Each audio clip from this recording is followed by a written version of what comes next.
Hello friends, வணக்கம். Welcome to Eva சமையல். எல்லோரும் நல்லா இருக்கீங்களா? கிச்சன் சிங்கில் கொஞ்சமாக உப்பு போட்டு பாருங்கள், நீங்களே ஆச்சரியப்படுவீங்க. இது கூடவே நம்ம எல்லோருக்கும் ரொம்பவே யூஸ்ஃபுல்லான டிப்ஸ் தாங்க பார்க்க போகிறோம். வீடியோவை ஸ்கிப் பண்ணாமல் பாருங்கள். நம்ம சேனலை இப்போ தான் ஃபஸ்ட் டைம் பார்க்குறீங்கன்னா சப்ஸ்கிரைப் பண்ணலன்னா சப்ஸ்கிரைப் பண்ணிக்கோங்க ஃப்ரெண்ட்ஸ். பக்கத்தில் இருக்க நோட்டிஃபிகேஷன் பெல் ஐக்கானை கிளிக் பண்ணிக்கோங்க.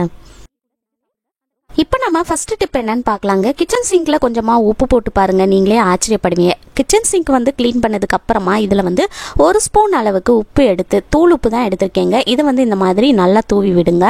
அந்த ஓட்டைக்குள்ளே தூள் உப்பு நல்லா போட்டு விட்டதுக்கு அப்புறமா அடுத்ததாக இதில் நம்ம பேக்கிங் சோடா சேர்க்க போகிறோம். அதாவது சமையலுக்கு பயன்படுத்துகிற ஆப்ப சோடா இருக்கு இல்லையா, அதுதான். இதில் ஒரு ஸ்பூன் அளவுக்கு எடுத்து சேர்த்துக்கங்க.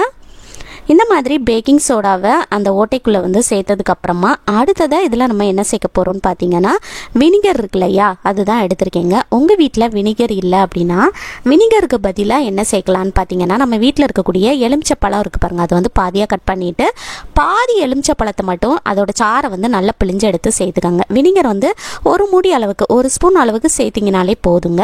பாதி எலுமிச்சப்பழம் நீங்கள் சேர்த்திங்கனாலே போதும், வினிகர் இல்லாத பட்சத்தில். அடுத்ததாக இதில் நல்ல சூடாக தண்ணி எடுத்து ஊற்றி விட்டுருங்க. நம்ம வீட்டு கிச்சனில் இருக்கிற சிங்கை நம்ம என்ன தான் க்ளீன் பண்ணி நல்லா பளிச்சுன்னு வச்சுருந்தாலும் மாதத்துக்கு ஒரு தடவையாவது இதில் அடைப்பு ஏற்பட்டுரும். அது மட்டும் இல்லாமல் இதில் ஒரு மாதிரி பேட் ஸ்மெல் வரும் இல்லையா, அந்த மாதிரி இருக்கும்போது நீங்கள் இந்த மாதிரி க்ளீன் பண்ணி பாருங்கள். உங்களுக்கு கிச்சன் சிங்கில் எந்த வித பேட் ஸ்மெல்லும் இல்லாமல், அது மட்டும் இல்லாமல் கிச்சன் சிங்கில் நமக்கு அடைப்பும் ஏற்படாதுங்க. இந்த மாதிரி நீங்கள் 2 வாரத்துக்கு ஒரு தடவை க்ளீன் பண்ணிங்கன்னா உங்களுக்கு கிச்சன் சிங்கில் எப்போவுமே அடைப்பு ஏற்படாது. அது மட்டும் இல்லாமல் நமக்கு எந்தவித பேட் ஸ்மெல்லும் இல்லாமல் நல்ல பளிச்சுன்னு நல்லா நீட்டாக க்ளீனாக மெயின்டைன் பண்ண முடியும். கண்டிப்பாக ட்ரை பண்ணி பாருங்கள். இந்த ஐடியா பிடிச்சிருந்தா லைக் பண்ணி ஷேர் பண்ணிக்கோங்க. இப்போ வாங்க ஃப்ரெண்ட்ஸ், அடுத்த டிப் என்னன்னு பார்க்கலாம். நம்மள நிறைய பேர் வீட்டில் கொசு தொந்தரவு, வண்டு தொந்தரவு, ஈ தொந்தரவுலாம் ஜாஸ்தியாக இருக்கும். கொசுனால் பார்த்திங்கன்னா நிறைய பேர் நிம்மதியாக தூங்க முடியாமல் இருப்போம். அந்த மாதிரி இருக்கும்போது இந்த டிப் ஃபாலோ பண்ணி பாருங்கள், நல்ல ஒர்க் அவுட் ஆகும். நம்ம வீட்டில் யூஸ் பண்ணாத பழைய தோசைக்கல் ஏதாவது வச்சுருப்போம் இல்லையா, அதை எடுத்துக்கங்க. அதை எடுத்து அடுப்புக்கு மேலே வச்சுட்டு இதில் 1 ஸ்பூன் அளவுக்கு காஃபி பவுடர் சேர்த்துக்கலாம். நீங்கள் உங்கள் வீட்டில் என்ன காஃபி பவுடர் யூஸ் பண்ணுவீங்களோ அது சேர்த்துக்கங்க, என்ன பிராண்டுனாலும் பரவாயில்ல.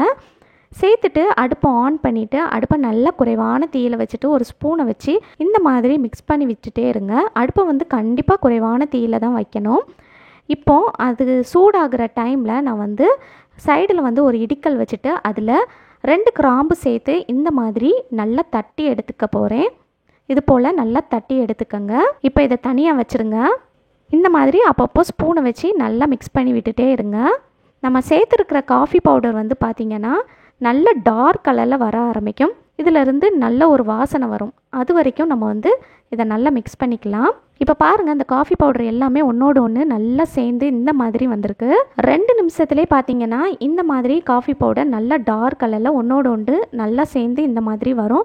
அதுக்கப்புறமா நம்ம தட்டி எடுத்த கிராம்பை சேர்த்துக்கலாம். சேர்த்துட்டு ஸ்பூனை வச்சு இந்த மாதிரி நல்லா மிக்ஸ் பண்ணி விடுங்க. மிக்ஸ் பண்ணி விட்டுட்டு ஸ்டவ்வை ஆஃப் பண்ணிவிட்டு இதை நம்ம எடுத்து ஒரு கிண்ணத்தில் சேர்த்துக்கலாம். இந்த மாதிரி கிண்ணத்துலேயும் சேர்த்துக்கலாம், அல்லது ஏதாவது உங்கள் வீட்டில் விளக்கு வச்சுருந்தீங்கன்னா அதில் கூட சேர்த்துக்கலாம். இப்போ அடுத்ததாக இதில் நான் ஒரு கற்பூரம் வைக்க போகிறேன். இந்த மாதிரி கற்பூரம் வச்சுருங்க. வச்சுட்டு இதில் நம்ம நெருப்பு பற்ற வச்சிடலாம். இதோட ஸ்மெல் பார்த்திங்கன்னா ரொம்ப நல்லாயிருக்கும். அந்த காஃபி ஸ்மெல், கற்பூரத்தோட ஸ்மெல் எல்லாமே கலந்து வருங்க. இதோட ஸ்மெல் பார்த்திங்கன்னா கொசு, வண்டு, ஈன்னு எந்த ஒரு பூச்சிக்குமே பிடிக்காதுங்க. ஸோ நம்ம வீட்டு பக்கம் வரவே செய்யாது. இந்த கற்பூரம் நல்லா எரிஞ்சு அதை அணைஞ்சதுக்கப்புறமா பார்த்திங்கன்னா நம்ம சேர்த்துருக்க அந்த காஃபி பவுடருக்கு பாருங்கள், அதுலேயுமே அந்த நெருப்பு பட்டு நல்லா அதிலிருந்து புகை வர ஆரம்பிக்கும். அதுக்கப்புறமா நீங்கள் இதை எடுத்து நீங்கள் எந்த ரூமில் தூங்குவீங்களோ அந்த ரூமில் ஒரு 6 மணிக்கு மேலே வச்சிங்கனாலே போதுங்க. பாருங்கள், நல்ல புகை வருது. உங்கள் வீட்டு பக்கம் கொசு வரவே செய்யாது. நீங்கள் நிம்மதியாக தூங்கலாம். கொசு மட்டும் இல்லாமல் ஈ, வண்டு, வேறு எந்த ஒரு பூச்சியுமே வராதுங்க. இதோட ஸ்மெல்லும் ரொம்ப நல்லாயிருக்கும். கண்டிப்பாக ட்ரை பண்ணி பாருங்கள். இந்த டிப் பிடிச்சிருக்கும்னு நினைக்கிறேன். பிடிச்சிருந்துச்சுன்னா லைக் பண்ணிக்கோங்க. உங்கள் ஃப்ரெண்ட்ஸ் கூடயும் ஃபேமிலி மெம்பர்ஸ் கூடயும் ஷேர் பண்ணிக்கோங்க. இப்போ வாங்க ஃப்ரெண்ட்ஸ், அடுத்த டிப் என்னன்னு பார்க்கலாம். நான் ஒரு டிஷ்யூ பேப்பர் எடுத்திருக்கேன். இந்த டிப்பில் நம்ம என்ன பார்க்க போகிறோம்னா, எவ்வளோ அழுக்காக இருக்கிற சீப்பையும் நம்ம ஈஸியாக க்ளீன் பண்ணலாம். அது எப்படின்னு பார்க்கலாம். நான் 2 சீப் எடுத்திருக்கேன். பாருங்கள், இந்த சீப்பில் எந்த அளவுக்கு அழுக்கு இருக்குன்னு. இதை எப்படி நம்ம ஈஸியாக க்ளீன் பண்ணுறதுன்னு பார்க்க போகிறோம். அதுக்கப்புறமா பார்த்தீங்கன்னா நம்ம வீட்டில் பழைய ப்ரெஷ் வந்து இந்த மாதிரி வச்சுருப்போம் இல்லையா, அதை எடுத்துக்கோங்க. பழைய ப்ரெஷ்ஷை வந்து தூக்கி போடாமல் இந்த மாதிரி நீங்கள் வந்து க்ளீன் பண்ணுறதுக்கெலாம் யூஸ் பண்ணிக்கலாம். நல்ல யூஸ்ஃபுல்லாக இருக்கும். இந்த மாதிரி ப்ரெஷ்ஷை வச்சு எங்கெல்லாம் அழுக்கு இருக்கோ அங்கெல்லாம் இது போல் நல்லா தேய்ச்சி விடுங்க. இந்த மாதிரி நீங்கள் வந்து லைட்டாக தேய்ச்சி விட்டிங்கனாலே அதில் இருக்கிற அழுக்கு எல்லாமே ஈஸியாக வந்துடும். நான் இதுக்காக தான் டிஷ்யூ பேப்பர் வச்சுருக்கேன். லாஸ்ட்டில் உங்களுக்கு எந்த அளவுக்கு அழுக்கு வந்திருக்குன்னு காட்டுறேன் பாருங்கள். ரொம்ப ஈஸியாக நம்ம வந்து க்ளீன் பண்ண முடியும். நம்ம டெய்லியுமே இந்த மாதிரி சீப்பை க்ளீன் பண்ணணும்னு அவசியம் இல்லை. வாரத்துக்கு ஒரு தடவையாவது கண்டிப்பாக உங்கள் வீட்டில் சீப்பை இந்த மாதிரி க்ளீன் பண்ணி யூஸ் பண்ணுங்கள். இப்போ பாருங்கள், அதிலிருந்து அழுக்கு எல்லாமே போயிடுச்சு. இப்போ அடுத்ததான் நான் இந்த சீப்பையும் க்ளீன் பண்ணி காட்டுறேன். சீப்பு வந்து நம்ம அழுக்கோட அப்படியே யூஸ் பண்ணிகிட்டு இருந்தோம் அப்படின்னா நம்ம தலையில் வந்து நிறைய டேண்ட்ரஃப் வருங்க.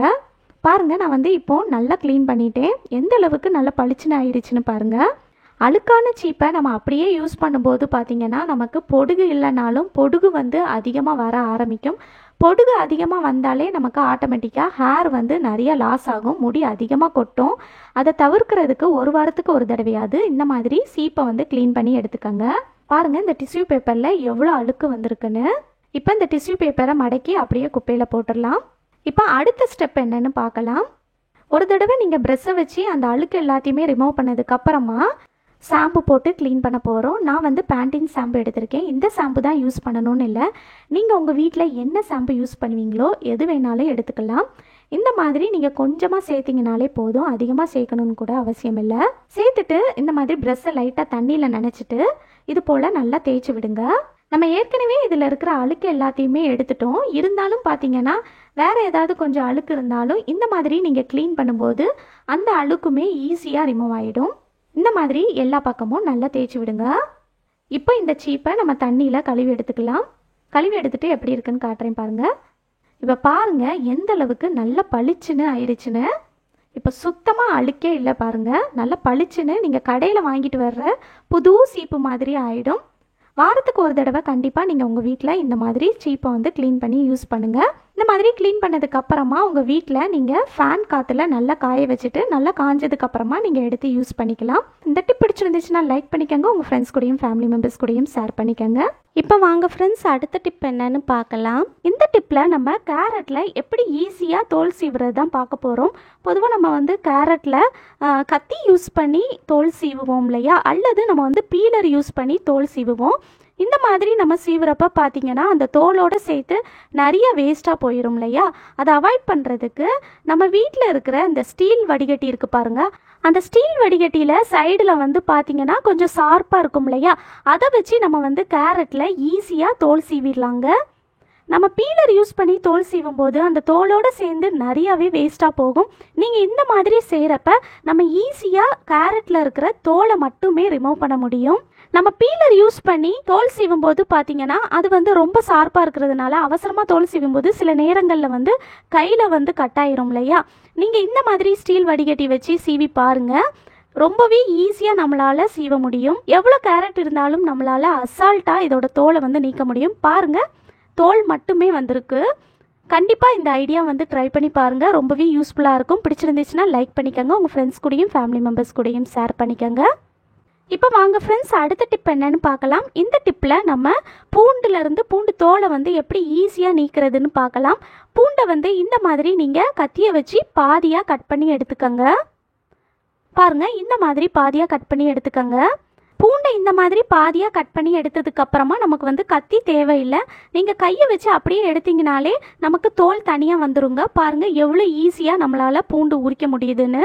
நீங்கள் சமைச்சிட்டு இருக்கும்போது உங்களுக்கு பூண்டு தேவைப்படுது அப்படின்னா டக்குன்னு நீங்கள் இந்த டிப்பை வந்து ஃபாலோ பண்ணி பாருங்கள். ரொம்பவே ஈஸியாக இருக்கும். நமக்கு கையில் நகத்துலலாம் எந்தவித வலியும் இல்லாமல் நம்மளால் கிலோ கணக்கில் பூண்டு இருந்தாலும் அசால்ட்டாக இந்த மாதிரி உரிக்க முடியும்.